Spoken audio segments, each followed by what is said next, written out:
The gunshot that rang through Tropic, Utah that scorching July afternoon in 1884, sent 19-year-old Natalie Reynolds scrambling up the narrow ladder into the dusty upper room of the old trading post, her heart hammering so hard she thought it might burst straight through her chest. She pressed herself against the rough wooden wall, trying to make her breathing quiet even though her lungs screamed for air. Below, she could hear boots stomping across the floorboards, men shouting, the sound of furniture being overturned. Her fingers clutched at the fabric of her worn calico dress, and she squeezed her eyes shut, praying they would not think to look up.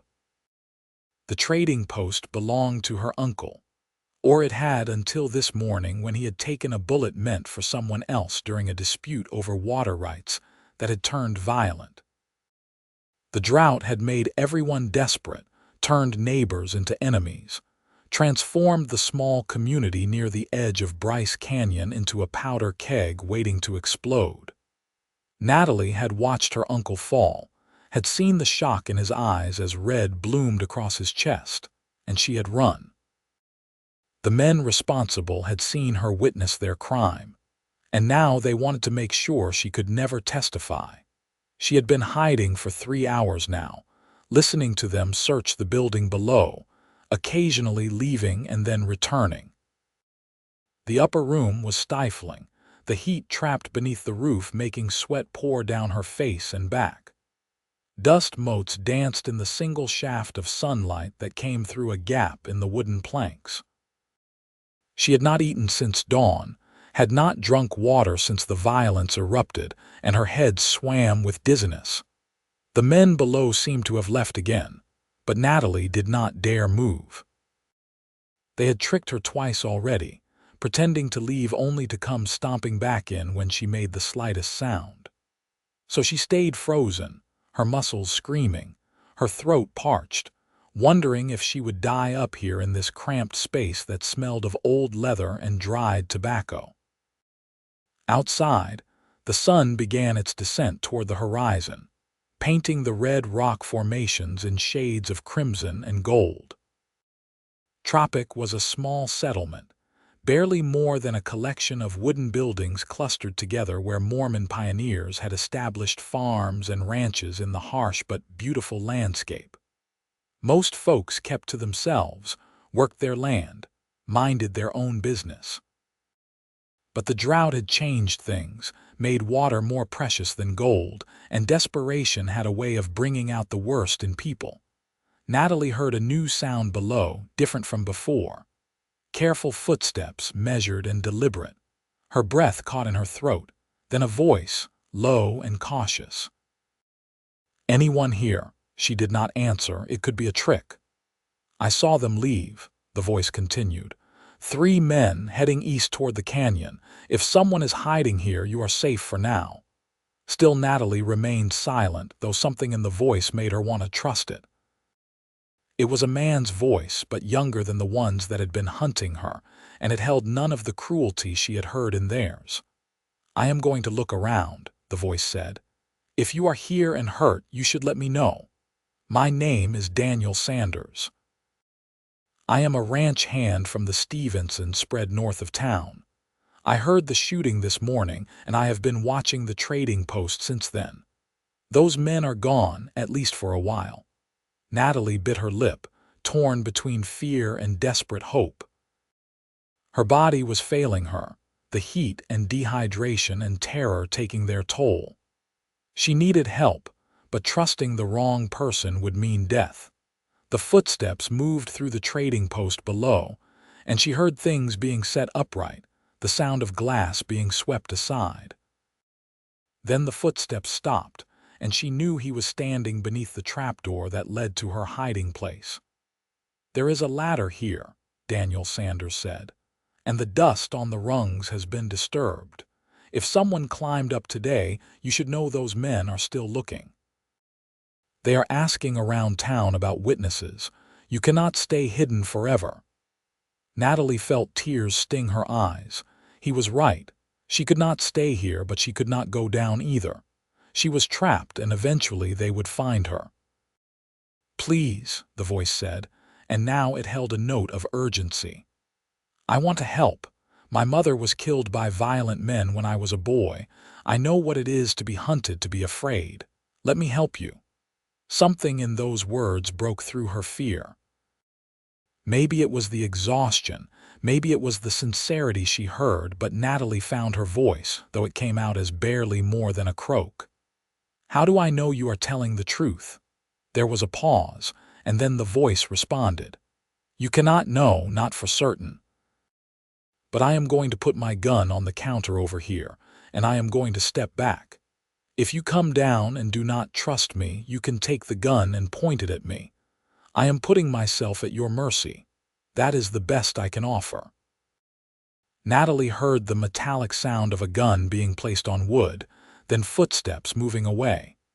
She waited, listening for any sign of deception, but heard nothing except the settling of the old building in the cooling evening air. Slowly, every muscle protesting, she crawled toward the trapdoor. Her hands shook as she lowered it open, and the slightly cooler air from below rushed up to meet her. She could see the top of the ladder now, and gathering what remained of her courage, she began to climb down. Her legs nearly gave out on the third rung, weak from hours of immobility and fear. She clung to the ladder, forcing herself to keep going, and finally her feet touched solid ground. She turned, and for the first time, she saw the man who had called himself Daniel Sanders. He stood perhaps 15 feet away, his hands held loosely at his sides, open and non-threatening. He was young, she realized, probably no more than 23 or 24, with sun-darkened skin and brown hair that needed a cut. He wore the typical clothes of a ranch hand, canvas pants and a work shirt with the sleeves rolled up, a hat that had seen better days. But it was his eyes that caught her attention, brown and steady and filled with genuine concern. "You look about ready to collapse," he said gently. "There is water in my canteen over there by the door. May I get it for you?" Natalie nodded, not trusting herself to speak. She did see the gun on the counter where he had said it would be, well out of his reach. Daniel moved slowly to the door, picked up a canteen and brought it to her, stopping a few feet away to hold it out.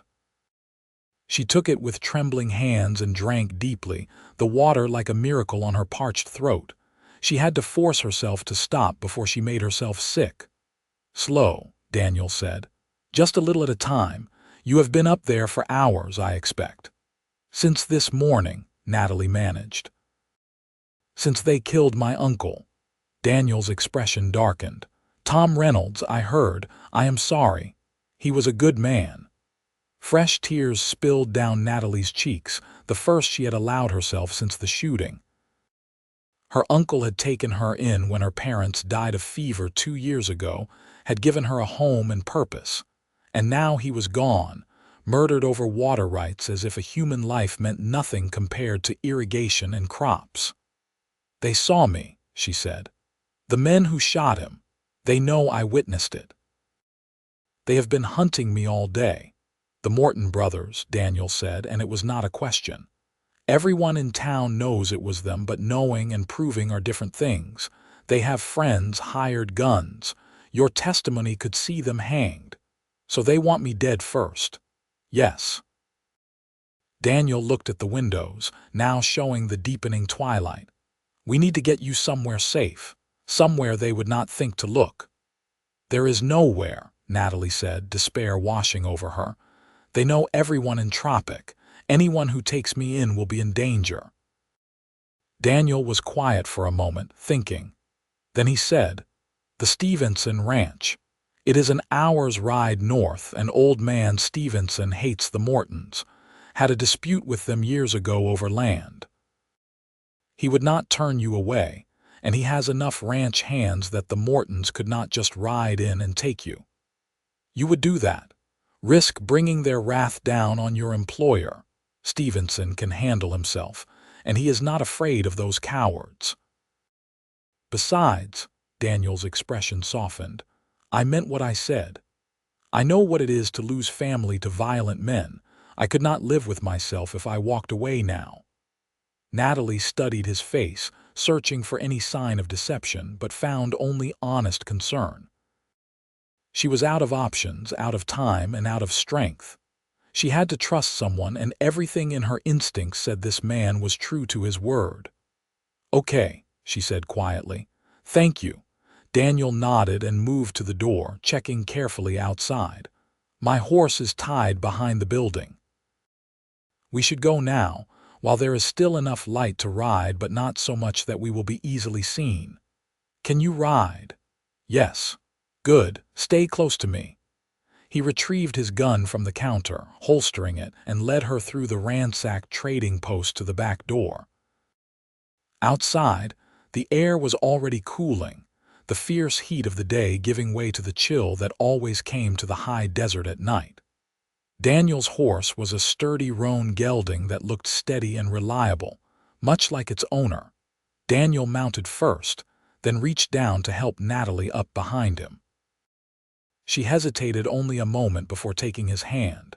His grip was strong and calloused from hard work, and he pulled her up with ease. She settled behind him, uncertain where to put her hands, until the horse started moving and she instinctively grabbed onto his waist. "Hold tight," Daniel said. "I am going to take us through the canyon trail. It is rougher but less likely to run into anyone."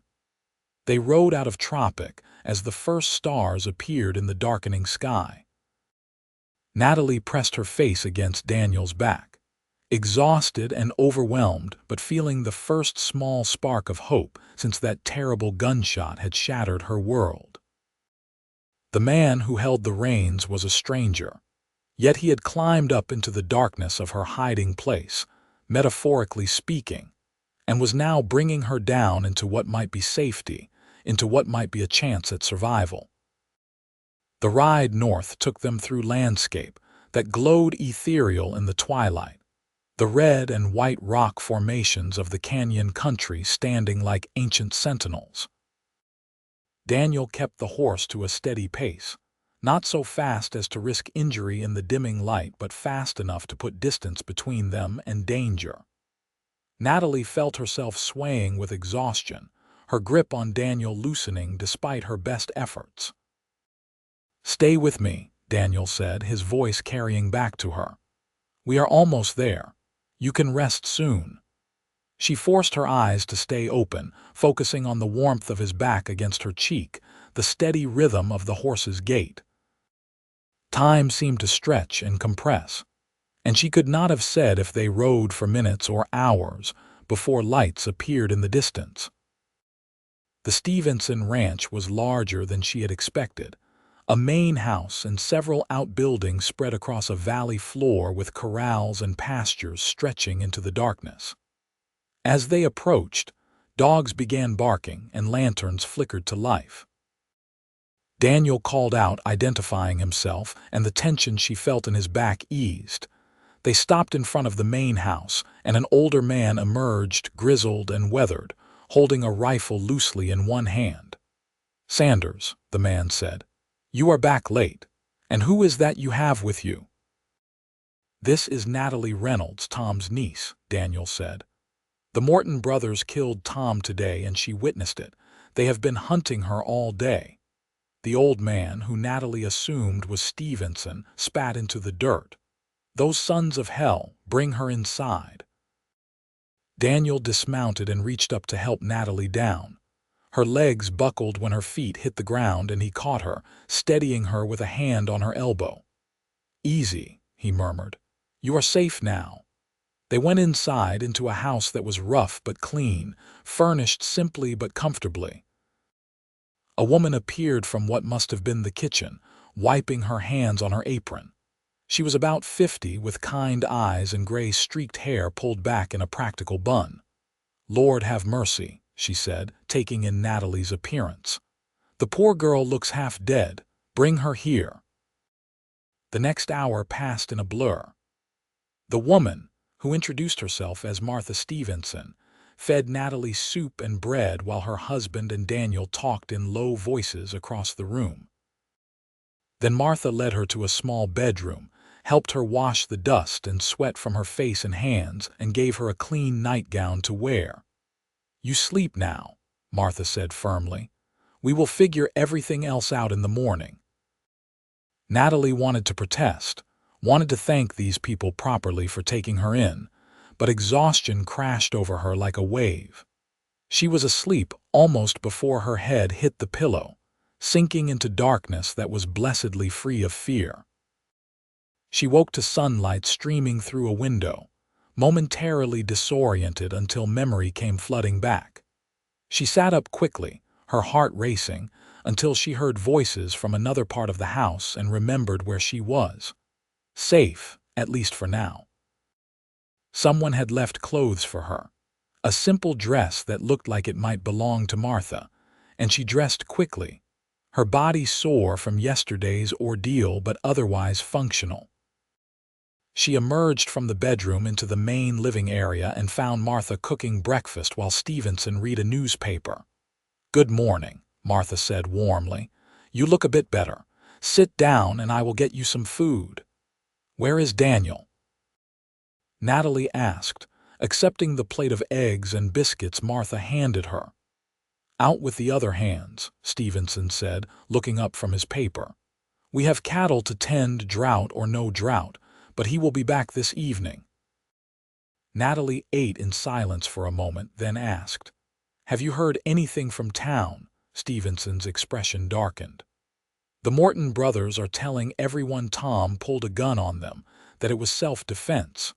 Nobody believes them, but without a witness, the sheriff cannot do much. They are acting like they own the town, swaggering around, daring anyone to say otherwise." "I saw what happened," Natalie said quietly. "Tom was unarmed. They shot him down in cold blood because he refused to sell them his water rights." "I believe you," Stevenson said. "Half the town believes you. But belief and proof in a court of law are different things. If you testify, they will hang. They know that, which is why they want you dead." The stark reality of her situation settled over Natalie like a heavy blanket. She could hide here, but for how long?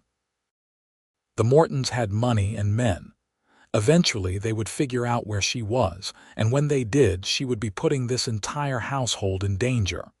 "I should leave," she said. "Go somewhere far from here. I am putting you all at risk." "You will do no such thing," Martha said firmly. "Those murdering cowards will not dictate what happens under our roof. You will stay here as long as you need to." "Martha is right," Stevenson added.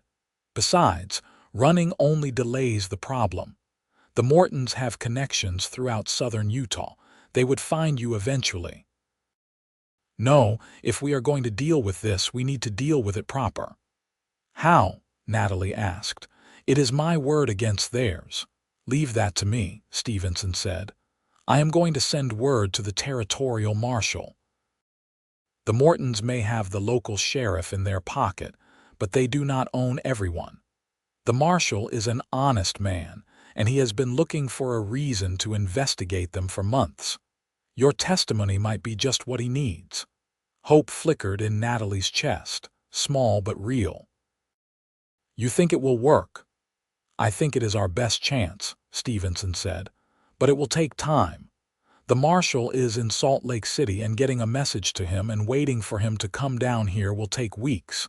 Can you be patient?" "I can try," Natalie said. The days that followed settled into an unexpected routine. Natalie helped Martha with household chores, cooking and cleaning and mending. It gave her something to do, a way to feel less like a burden on these generous people who had taken her in.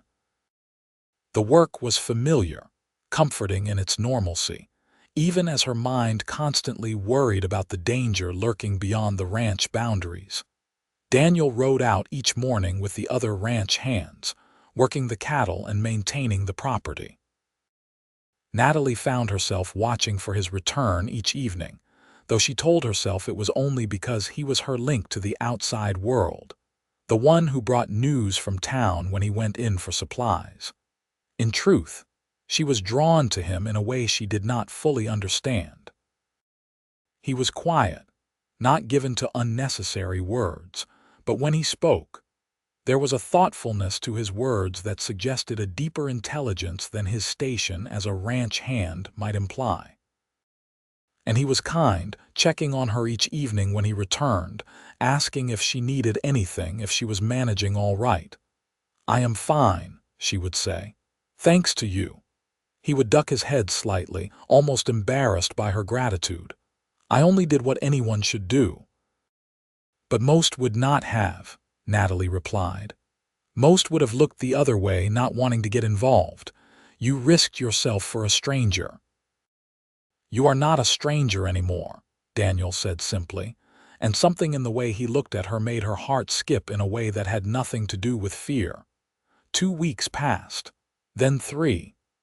Word came back that the marshal had received their message and was investigating, but these things took time. Meanwhile, the Mortons continued their search, though it seemed they had not yet thought to look at the Stevenson ranch. Stevenson had been careful to spread word that Natalie had fled south toward Arizona, hiring someone to be seen purchasing stage-coach tickets in her name. The deception bought them time but also drew out the waiting. Natalie found herself growing restless, cooped up on the ranch, unable to go into town or even ride far from the buildings for fear of being spotted. Martha did her best to keep her occupied, teaching her new recipes and sewing techniques, but the confinement wore on her spirits. Daniel seemed to notice her growing melancholy. One evening, he approached her as she sat on the porch watching the sunset paint the sky in brilliant colors. "Would you like to go for a ride?" he asked. Natalie looked up, surprised. "Is it safe?" "There is a valley about a mile from here, hidden by the hills. You cannot see it from any road, and nobody goes there this time of year. I thought you might like to get away from the house for a bit, see something beautiful." The offer was tempting, dangerously so.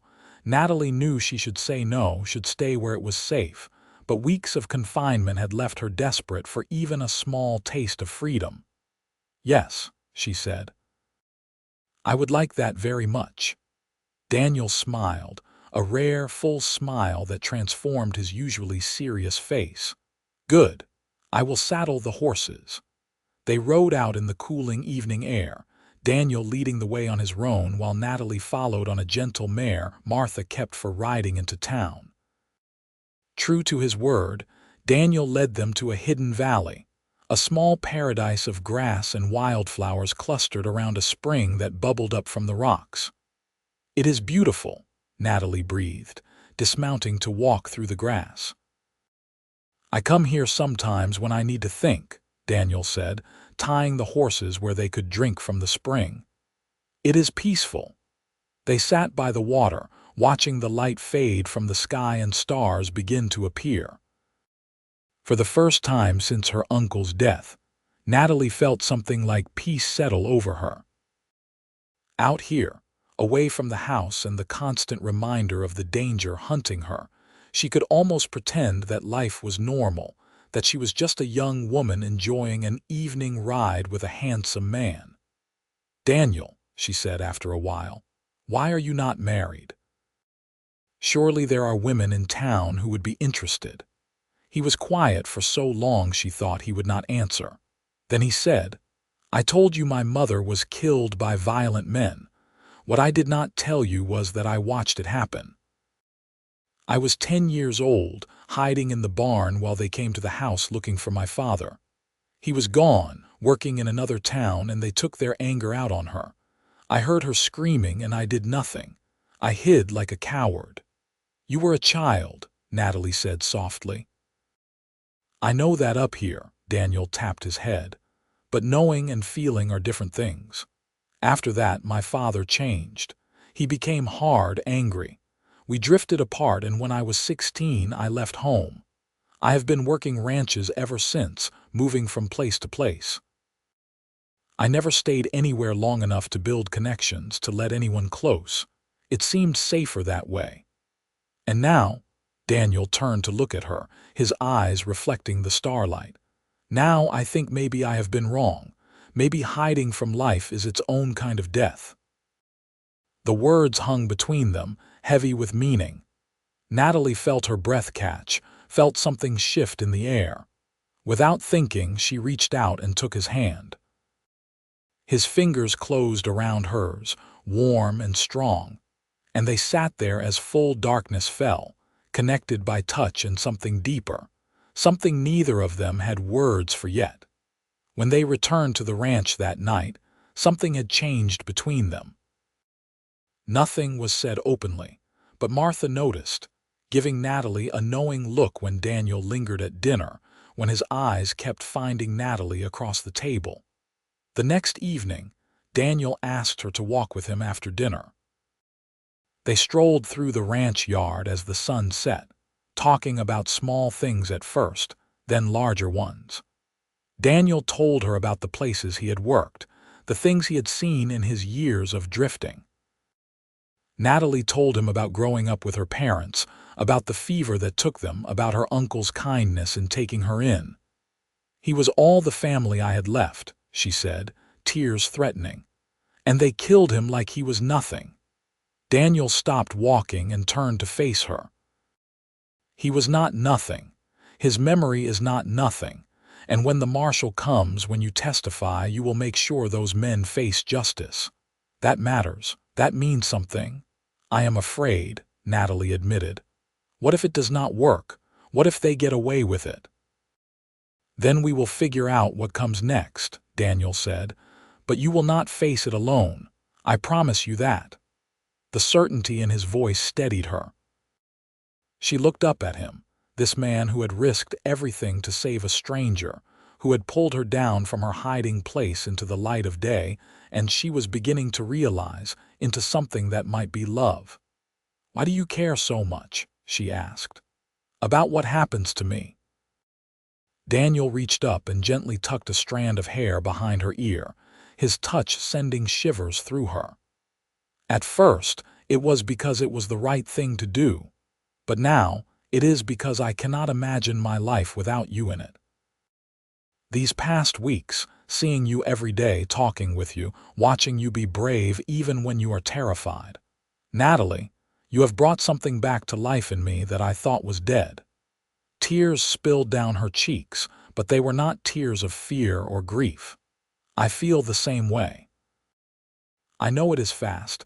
I know we have not known each other long, but you saved me, not just from those men, but from the darkness I was drowning in. You brought me back into the light." Daniel cupped her face in his hands, his thumbs brushing away her tears. "May I kiss you?" "Yes," she whispered. He kissed her gently, reverently, as if she was something precious and fragile. Natalie melted into him, her hands coming up to rest on his chest, feeling his heart beating as rapidly as her own. The kiss was sweet and tender, a promise of something more, a beginning instead of an ending. When they finally pulled apart, both were breathing hard. Daniel rested his forehead against hers, his hand still cradling her face. "I love you," he said simply.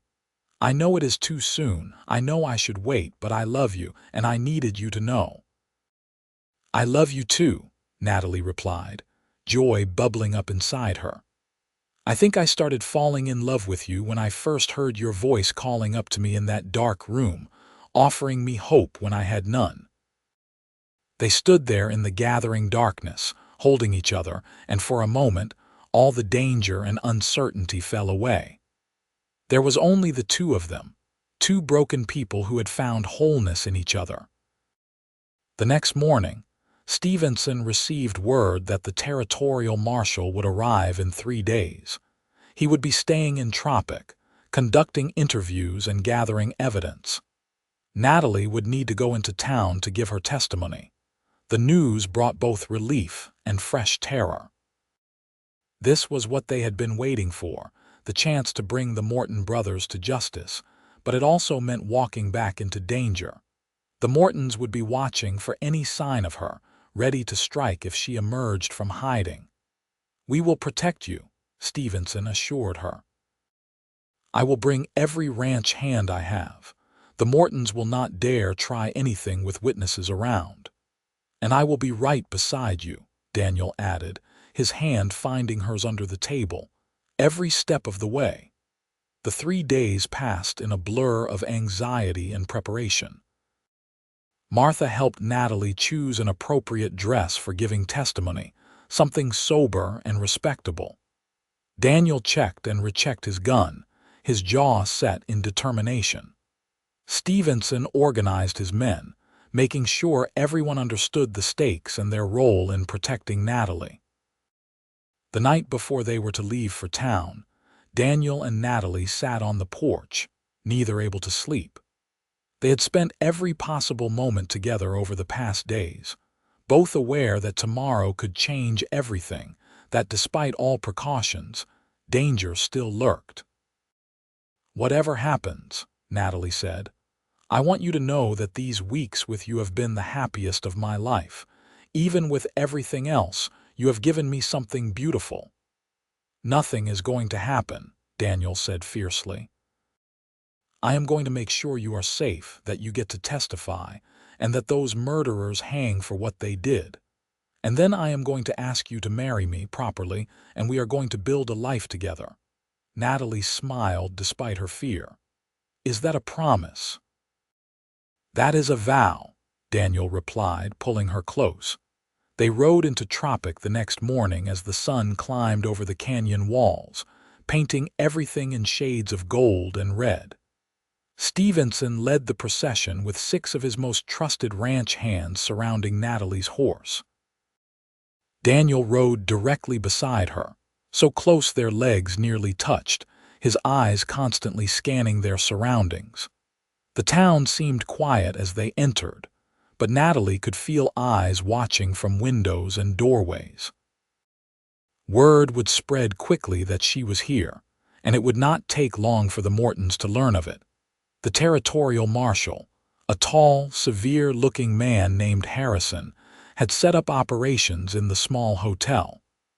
Stevenson had sent word ahead, and Harrison was expecting them. They entered the hotel with their full escort, ranch hands taking positions outside while Stevenson, Daniel, and Natalie went upstairs to the room Harrison had claimed as his temporary office. Marshal Harrison listened intently as Natalie recounted what she had witnessed, taking careful notes, asking clarifying questions.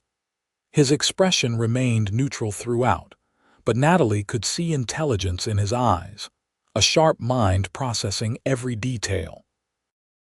"This is good testimony," Harrison said when she finished. "Combined with what others have told me about the Mortons' activities, I believe we have sufficient grounds for arrest. However," he looked at Stevenson and Daniel, "I need you to understand that bringing charges will put Miss Reynolds in greater danger, not less, until the trial is concluded. The Mortons have money and connections. They will fight this with everything they have." "I understand," Natalie said before anyone else could speak, "but my uncle deserves justice. I cannot let them get away with murder just because I am afraid." Harrison nodded approvingly. "Brave girl. I will have my men arrest the Mortons today. We will hold them in the territorial prison in Salt Lake City until the trial, which should be within the month. You will need to be available to testify." "She can stay at my ranch until then," Stevenson offered. "We can keep her safe there." "That would be wise," Harrison agreed. "The fewer people who know her location, the better." They concluded their meeting and prepared to leave, but as they descended the hotel stairs, the front door burst open. 3 men entered, and Natalie's blood ran cold as she recognized them. The Morton brothers, flanked by several hired guns. "Well, well," the eldest Morton, a cruel-faced man named Jacob, said. "Look who decided to show herself, the little witness." Stevenson stepped in front of Natalie. "You have no business here, Morton. Leave now."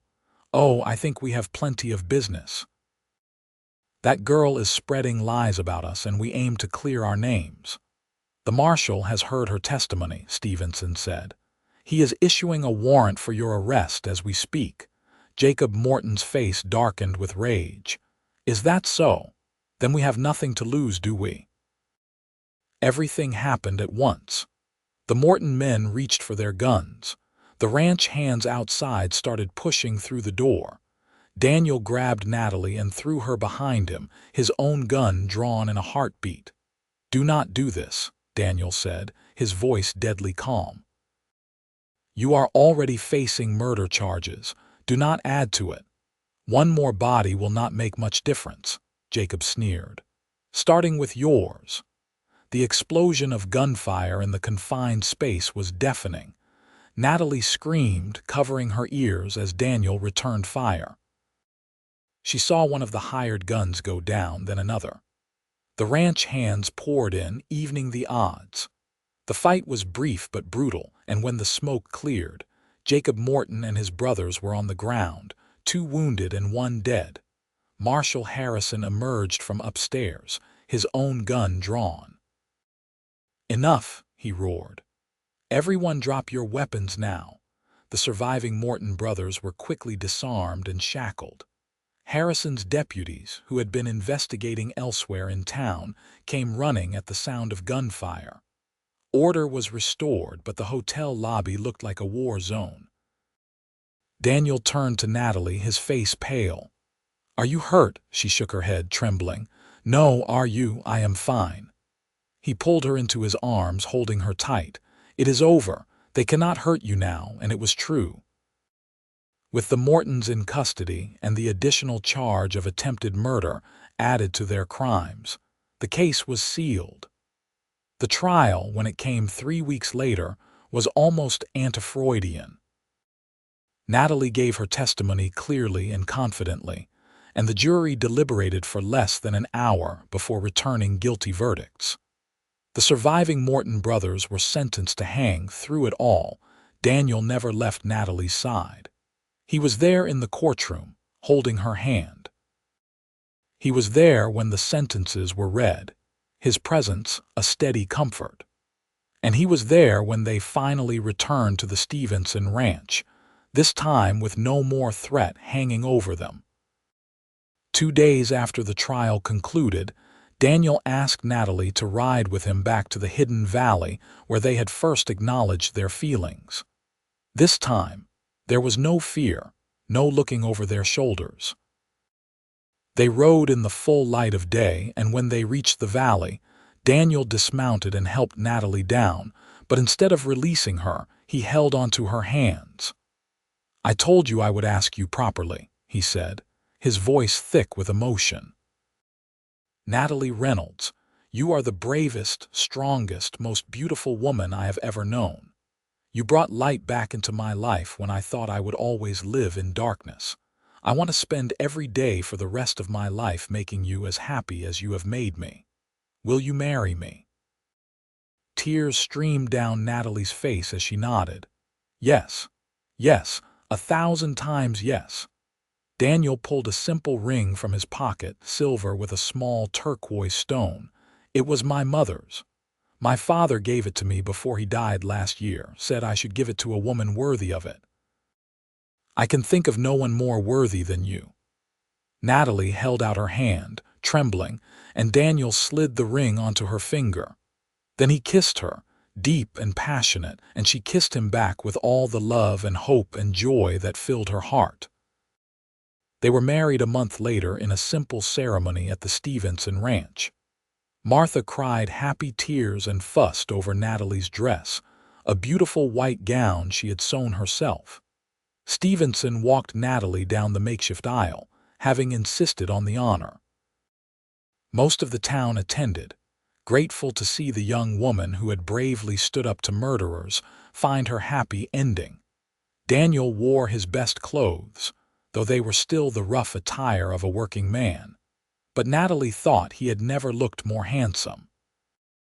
When he said his vows, his voice was strong and clear, promising to love her, protect her, and stand by her side through whatever life brought them. Natalie promised the same, her own voice steady despite her tears of joy. And when the minister pronounced them husband and wife, Daniel kissed her as if they were the only two people in the world. Stevenson gave them a generous wedding gift, a small plot of land on the edge of his property with a tiny cabin that would be theirs to start their life together. It needed work, but neither minded. They spent the following weeks making it into a home, painting walls, mending the roof, building furniture. Daniel continued working as a ranch hand, but now he had purpose beyond just earning wages. He was building a future with the woman he loved. Natalie took in sewing and baking, selling her goods in town, contributing to their household. They were not rich, but they were happy, deliriously so. The first winter of their marriage was hard, with heavy snows and bitter cold, but they kept each other warm. Natalie learned to cook the meals Daniel loved, and he learned which wildflowers were her favorites, bringing her bouquets whenever he found them. They talked for hours by firelight, learning each other's hearts, sharing dreams and fears and hopes. In the spring, Natalie realized she was pregnant. She told Daniel one evening as they sat on their small porch watching the sunset, and the joy that lit his face was brighter than the sun itself. "A baby," he breathed, pulling her close. "Our baby." "Are you happy?" Natalie asked, though she could see the answer in his eyes. "Happy does not begin to cover it," Daniel said. "You have given me everything, Natalie. A home, love, purpose, and now a child. I am the most blessed man alive." The pregnancy progressed smoothly, though Natalie found herself easily tired. Martha was a constant source of advice and support, helping prepare for the baby's arrival. Daniel built a cradle with his own hands, working on it every evening after finishing his ranch duties, sanding and polishing until it gleamed. Their son was born on a crisp autumn morning in 1885, healthy and strong with a powerful set of lungs. Daniel wept when he first held him, overcome with emotions he could not name. They named him Thomas, after Natalie's uncle, a way of honoring the man whose death had, in a terrible way, brought them together. Life settled into a new rhythm with the baby. Sleepless nights and endless diapers, but also wonder at every new expression, every sound their son made. Daniel was a devoted father, waking with Natalie for night feedings, rocking Thomas when he was fussy, singing old songs his own mother had sung to him. 2 years passed, then 3. Their family grew with the birth of a daughter they named Mary, then another son they called David. The cabin that had once seemed adequate was now bursting at the seams, and with Stevenson's help, they built an addition, creating more space for their expanding family. Daniel had worked his way up to foreman at the Stevenson Ranch, a position of responsibility and respect. He was still the same quiet, thoughtful man Natalie had fallen in love with, but now there was a lightness about him that had not been there before, a peace that came from knowing he was exactly where he was meant to be. Natalie flourished as a mother and wife. The terrified girl who had hidden in the upper room of the trading post seemed like someone from another life. She was strong now, confident, surrounded by love and purpose. She still thought about her uncle sometimes, still visited his grave in the Tropic cemetery, but the sharp edge of grief had softened into gentle remembrance. The children grew, wild and free in the beautiful Utah landscape. Thomas was serious and thoughtful like his father, while Mary was all sunshine and laughter. David was still too young to show much personality beyond an insatiable curiosity about everything around him.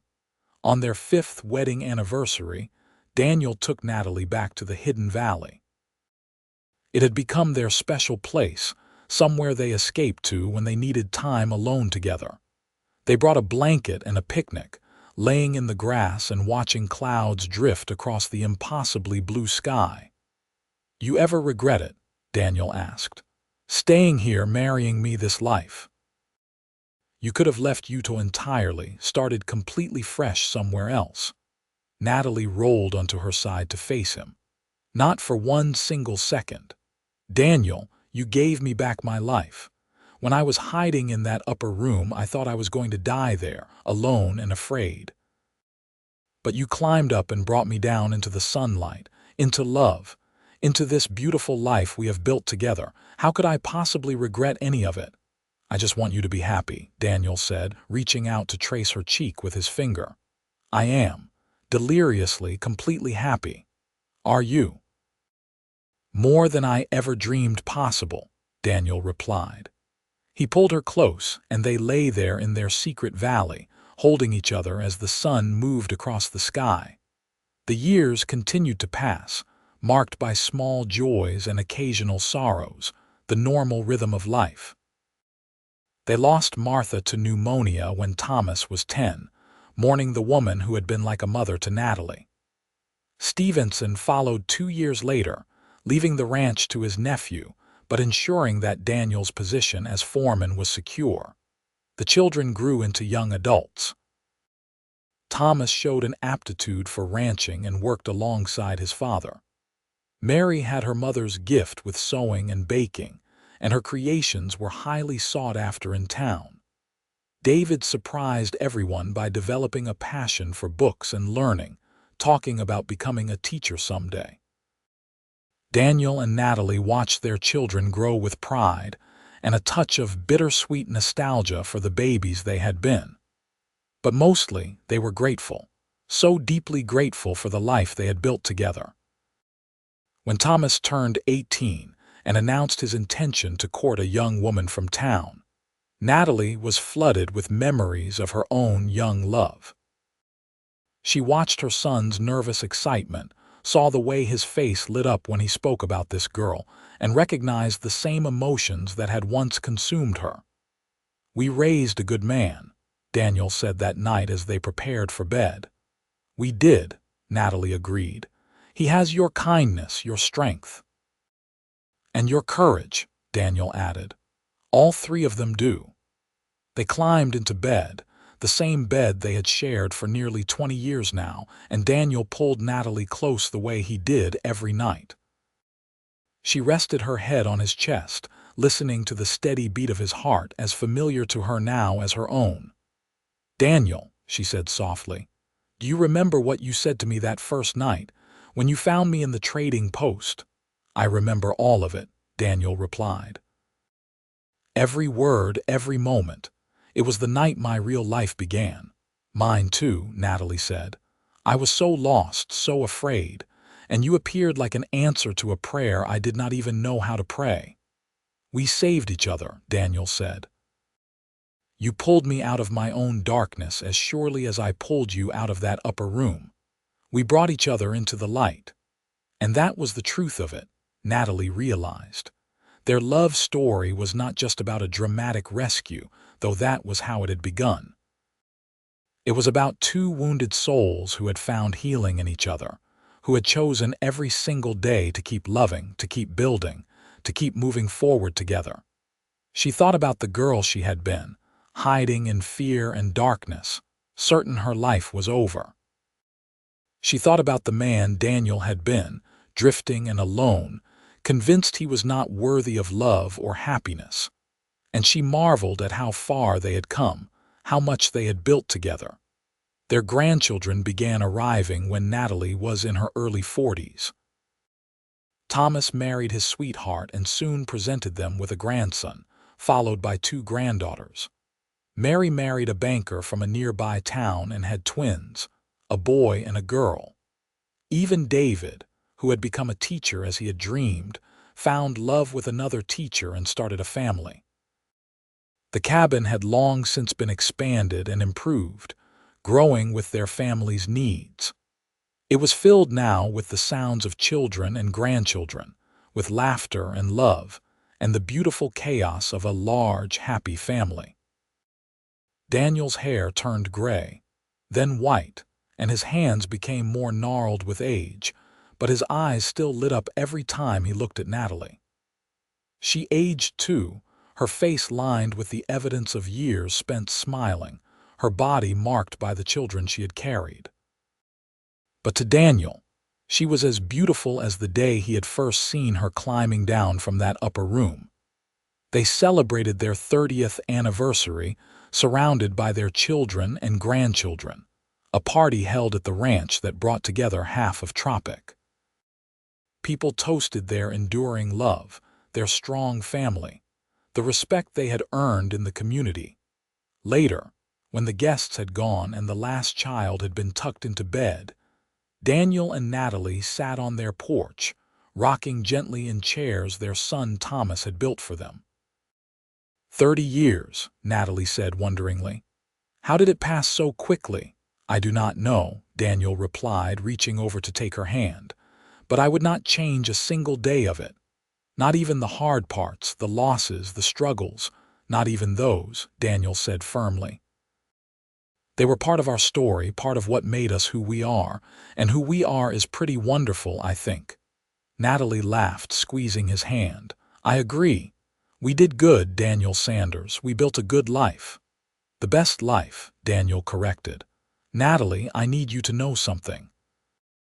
When I climbed up to find you in that upper room all those years ago, I thought I was just doing the right thing, helping someone in need. I had no idea I was finding my salvation, my purpose, my everything. You are the best thing that ever happened to me. Tears filled Natalie's eyes. And you are mine. You brought me down into the sunlight and into love, Daniel.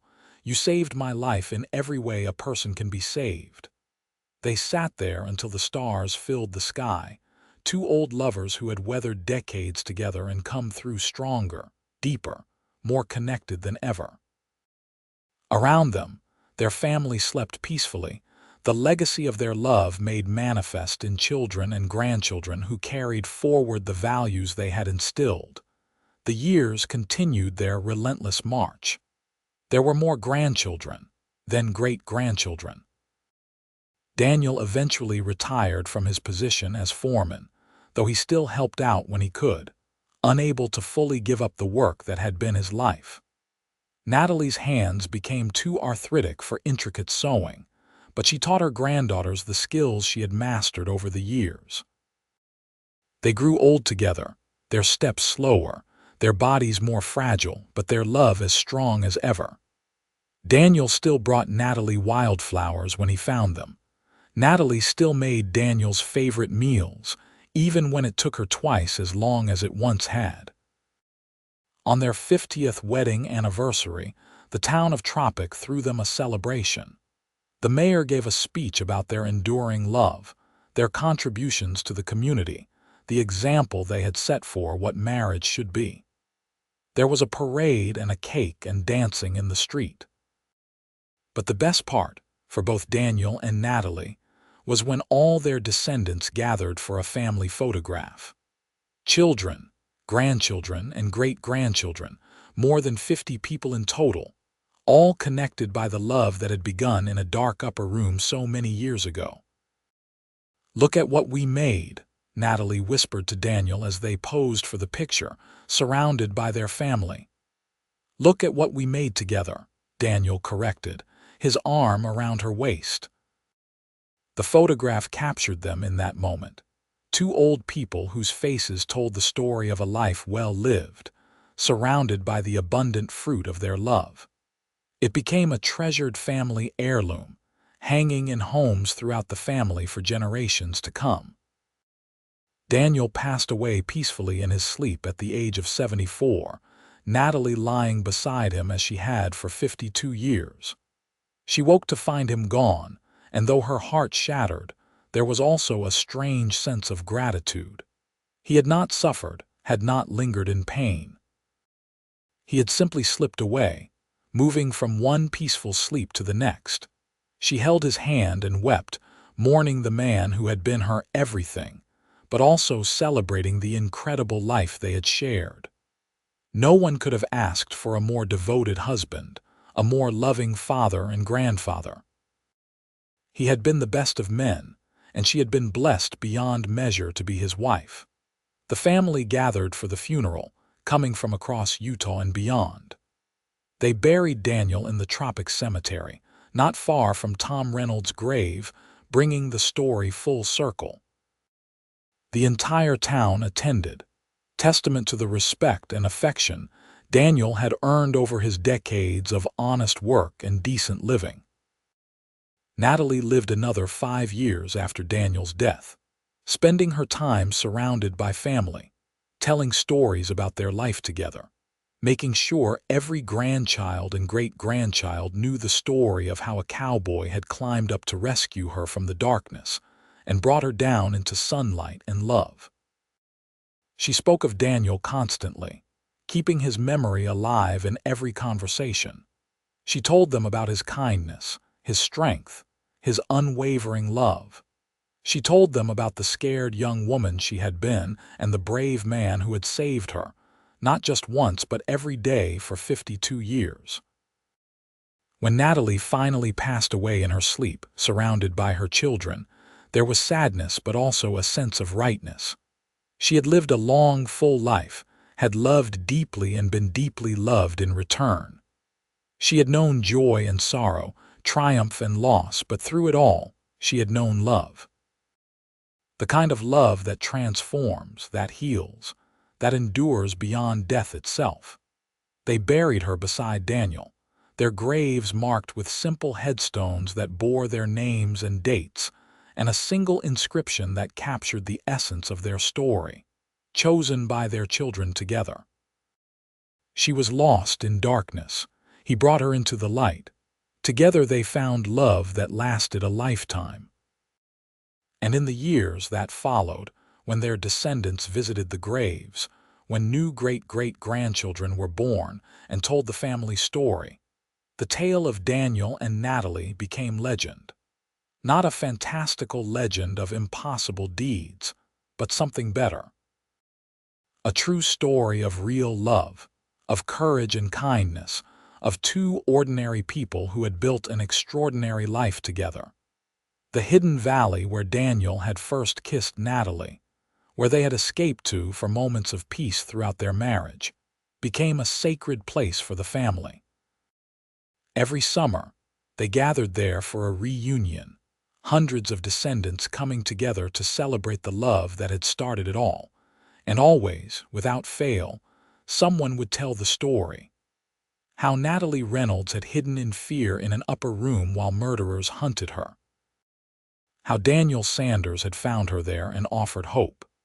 How he had brought her down into the sunlight, into safety, and eventually into a love that had sustained them both for more than 5 decades.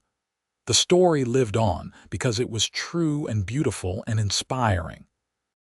It reminded each generation that love was worth fighting for, that courage could be found in the darkest moments, that two broken people could heal each other and build something lasting and good. The little cabin they had started in still stood, though it had been expanded and renovated many times over the decades. It remained in the family, passed down through the generations, a tangible connection to Daniel and Natalie's legacy. Inside, on the mantel, sat the photograph from their 50th anniversary, Daniel and Natalie surrounded by their family, their faces alight with joy and love. And in Tropic, Utah, as the years turned into decades and decades into a new century, the story of the girl in the upper room and the cowboy who brought her down became part of the town's history. A reminder that even in dark times, even when violence and fear threatened to overcome everything good, love could still triumph. Hope could still be found. And two people brave enough to reach for each other could build a future bright enough to light the way for generations to come. It was a love story, simple and profound, that began with a rescue but became so much more. It was the story of how hiding led to being found, how darkness gave way to light, how fear transformed into courage, and how two lonely souls discovered that together they were whole. It was the story of Daniel and Natalie Sanders, and it was a story worth remembering, worth telling, worth celebrating for all time.